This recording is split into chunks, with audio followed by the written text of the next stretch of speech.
अंतर्राष्ट्रीय महिला दिवस के अवसर पर शुक्रवार को बिलोनिया सचिन देव बर्मन ऑडिटोरियम में बिलोनिया नगर परिषद, समाज कल्याण विभाग एवं TULM द्वारा रक्तदान शिविर का आयोजन किया गया।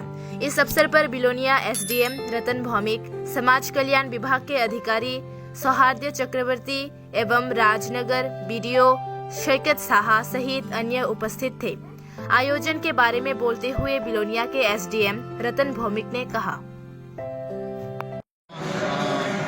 আমরা সবাই জানি আমাদের রাজ্যে এখন একটু রক্তের একটু অভাব আছে এবং এই উপলক্ষে আমাদের মাননীয় মুখ্যমন্ত্রী গতকাল একটা অ্যাপিল করেছেন সবার কাছে যে সবাই যাতে ব্লাড ডোনেট করে।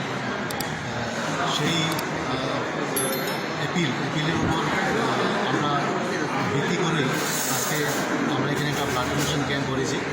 সেটা আমাদের TCS officers association, municipal council এবং সোশ্যাল ওয়েলফেয়ার ডিপার্টমেন্ট সবাই সহ আমরা একত্রিতভাবে প্ল্যান করলাম যে একটা ব্লাড ডোনেশন ক্যাম্প করবো। তারই অঙ্গ হিসেবে আমাদের এখানে ব্লাড ডোনেশন ক্যাম্প চলছে। আমাদের অফিসারও ব্লাড ডোনেট করছে এবং সমাজের বিভিন্ন অংশের বিভিন্ন